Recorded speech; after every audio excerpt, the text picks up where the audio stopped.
वो हो गया।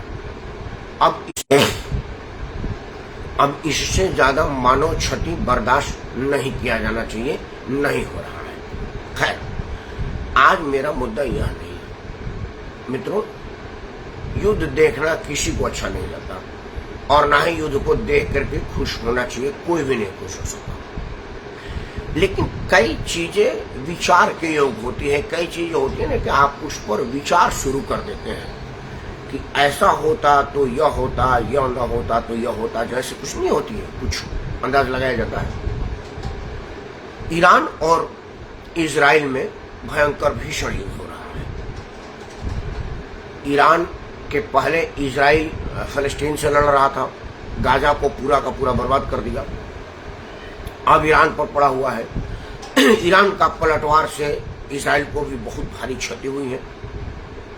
मैं जो चर्चा कर रहा हूं वह यह कि इजराइल की तकनीक दुनिया में सबसे ज्यादा तेज तरार और सटीक मानी जाती है। इजराइल की खुफिया एजेंसी मोसाद का इतना ज्यादा काम का तरीका है कि वो ईरान में सिर्फ उस दीवार में एक छोटा सा सुराख किया जिसमें वहां का सेनाध्यक्ष रहा था और उसका खात्मा हो गया। एक छोटी सी सुराख से वहां के वैज्ञानिकों को मार दिया, मतलब कोई कोलेक्ट्रल डैमेज नहीं हुआ। एक मिसाइल गई, एक छेद करी और वहां के मार दिया गया। मैं यह चर्चा क्यों कर रहा हूं? क्योंकि ईरान, इजराइल, फिलिस्तीन, यह तीनों देशों की पूरी सीमा को एक जगह सीधी रेखा में कर दिया है ना, तो भारत पाकिस्तान की सीमा उससे ज्यादा पड़ती है। हमको अपने सेना पर इतराना चाहिए, नहीं रहेगा, एक डब्बा बनकर रह जाएगा। आपके पास एक उन्नत किस्म का पिस्तौल आ गया, लेकिन अगर पिस्तौल चलाने वाला क्षमता आप में नहीं है तो वो बेकार है, एक लोहे का टुकड़ा है।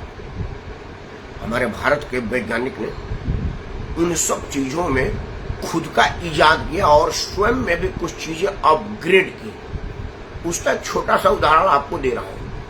आप सबने समाचार सुना होगा कि ब्रिटेन का एक युद्धक विमान गलती से भारतीय सीमा में प्रवेश कर गया। अब आप हंसिए या आश्चर्यचकित हुए, ब्रिटेन कहां है, भारत कहां है? लड़ाई इजराइल और ईरान में हो रहा है और ये दोनों भारत की सीमा के आसपास नहीं है।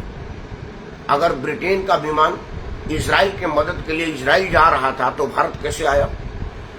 ब्रिटेन और इजराइल के बीच में भारत नहीं पड़ता। यह हुआ क्या है जान लीजिए, बड़ा गंभीर मामला है। अमेरिका को, चीन को, जापान को, पाकिस्तान को, हर भारत विरोधी मुल्क के साथ साथ भारत के मित्र देशों को भी इस बात की चिंता बहुत ज्यादा सता रही है कि भारत ऐसा क्या चीज डेवलप कर लिया है कि कोई भी मारक क्षमता उसको नुकसान नहीं कर पाई। सीमा में प्रवेश करने से पहले डिस्ट्रॉय कर दिया। उसी को टेस्ट करने के लिए अमेरिका ने इंग्लैंड के माध्यम से अपना 5 जनरेशन युद्धक विमान भेजा। उस विमान पर उसको नाज था कि दुनिया की कोई भी रडार इसको पकड़ नहीं सकती। देश दुनिया में वो घूम के आ गया था, उसे नहीं पकड़ा गया था। वह भारत के क्षमता को जांचना चाह रहा था। भारत के विमान ने उनको चैलेंज किया। उसके सीमा प्रवेश से पहले भारत के युद्धक विमान उड़े, उसको घेरे। जैसा कि युद्ध में शामिल होने वाले लोग जानते हो, कोई भी विमान मारने से पहले उसको चैलेंज की जाती है, उसकी आइडेंटिटी पूछी जाती है, मकसद पूछा जाता है, सीमा में प्रवेश का कारण पूछा जाता है। उसके बाद उसका सिग्नेचर अटेस्ट होता है। जो जहाजें चलती हैं इनका एक सिग्नेचर होता है, जो हमारी रडार बताती है कि एक सोरा है, एक 29 है, राफेल है, सुखोई है, मिराज है, वो इनका एक सिस्टम है। हर विमान का अपना सिग्नेचर होता है। जब पता चलता है कि यह सिग्नेचर हमारा नहीं है, दुश्मन का है, तो वो उसको मारने के लिए हमारे यूरेनियम और परमाणु क्षमता का लोहा मंगा। लेकिन जब जरूरत पड़ी तो वो भी धरा का धरा रह गया।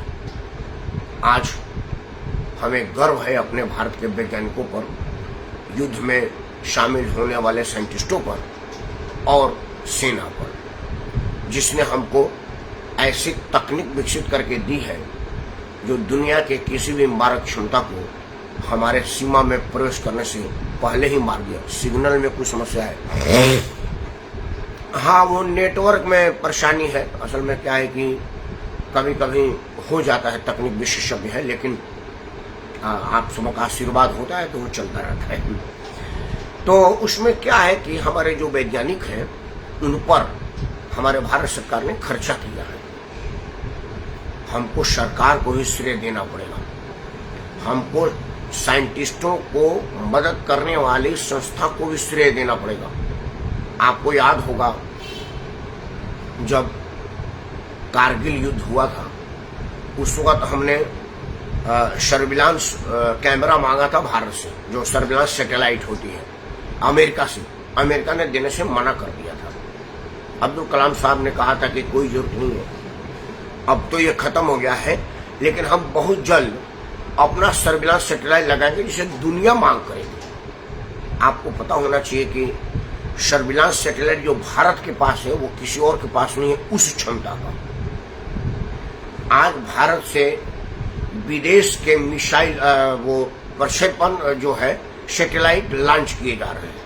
एक बार सैकड़ों सैटेलाइट को उनके अपने ग्रहों पर प्रस्थापित करने की क्षमता हमारे इसरो के वैज्ञानिकों के पास है, हमारे वैज्ञानिकों के पास है।